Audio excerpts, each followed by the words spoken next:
I just want to know your views as a member of KUSU about the prospects of the strike and so far what has been achieved and what's the way forward.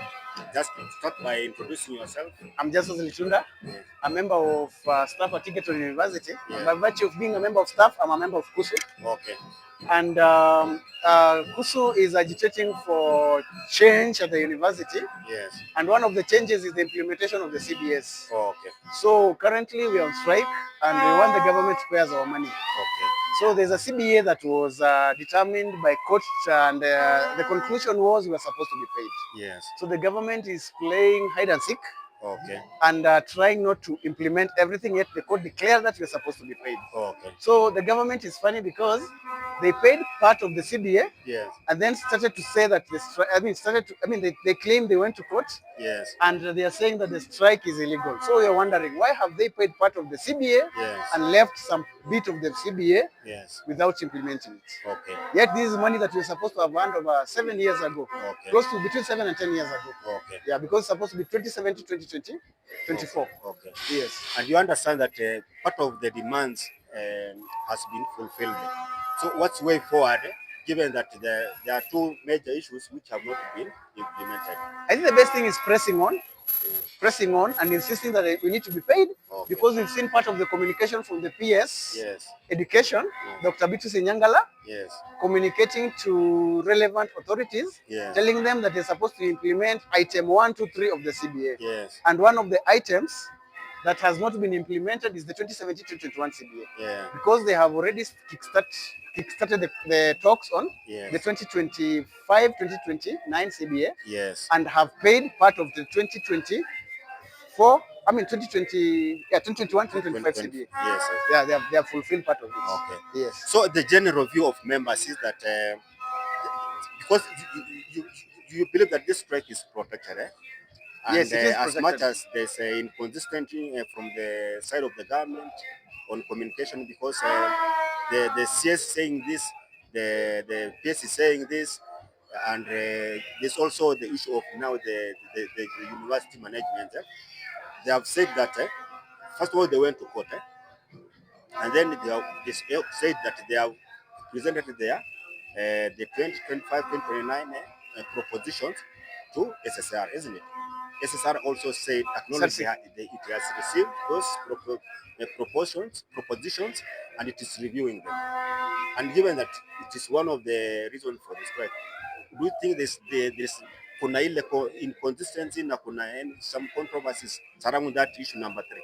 There's a lot of inconsistency because when the CS spoke, yesterday spoke while in Kilifi, Yeah. you're saying that members of staff are declining and bringing issues on the CBA due to taxation. Yes. But the real issue is they have paid part of it and they have not. So the lack of consistency shows that these people do not understand either how the court works or how the CBA is supposed to be implemented. Okay. Another thing, it also shows that there's lack of commitment from IPUCCF. Okay. Since from day one, the IPUCCF wrote to the minister saying that whatever we are claiming to be remaining or whatever we are claiming that is supposed to be paid is illegal, Yes. it is not supposed to be paid. Okay. So there's lack of commitment from the IPUCCF. Okay. And there's a mix-up in the ministry. Okay. So it means they don't understand what's going on. Now, what is the implication of all this? The implication is there's a great loss to students. Yes. They are losing a lot. Yes. And also members of staff are not performing Yes. because they're out of their workstations. Yes. So it shows that students are losing a lot. Even some students have already started to pack. Yes. They're on their way home. Okay. And parents are worried because Yes. they're sure their children Are are idle and are not engaging in any meaningful activities. Yes. Yes. I get you. Now, okay. I also tend to understand that come next year during KUSU elections, you'll be one of the people who will be vying for various positions. Now, what is motivating you for you to vie for leadership of KUSU at Egerton level? What motivates you and what do you expect to bring on board? My motivation comes from from the fact that if I do something good, Yes. people appreciate Yes. and they feel contented. Yes. So I'll be. That is what is motivating me. Wanting to Yes. see people being satisfied Yes. with what I'll be agitating for and what I'll be pushing for. Okay. The second thing that is motivating me is the courage. Once I get courage to do something, I Yes. never stop. I Okay. push until the end.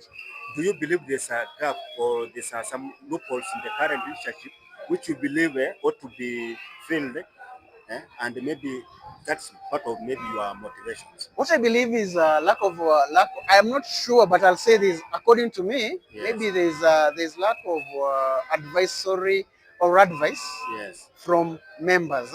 No, that is the current officials. I'm not sure whether they're advising the secgen and the chairman in the right way. Okay. So I don't know whether it's out of it's tactical or technical or it is by design. I'm not sure. But for you, according to you, that attitude or that situation is affecting service to members. It's true because members don't have confidence Yes. in most of the communication that comes from the union. Yes. Lack of communication makes us feel that they're not doing the right thing. Oh, okay. Yes.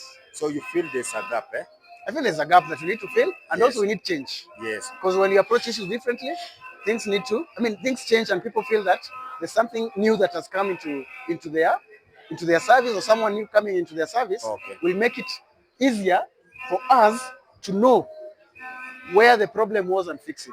So maybe you could just tell viewers your name and maybe the post that you could Or you are I'm just willing yeah. to contest for. I'm just as Litunda, based at ICT, Yes. and I'm eyeing the deputy secretary seat.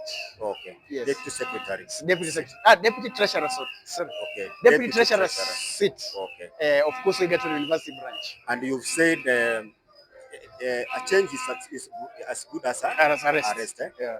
But also you realize that there are some gaps in the current leadership. There are so many gaps. Communication is key.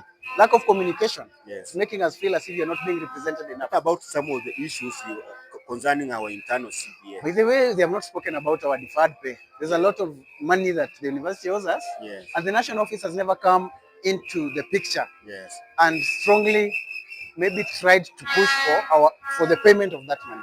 And some other issues concerning our... Some other issues, of which if I get time, I'll look at them and I can give a better report. Okay. Yes. But you believe we need a new... I believe we need a new team. Okay. Yes. So thank you, Mr. Litunda, and we wish you all the best. Thank you.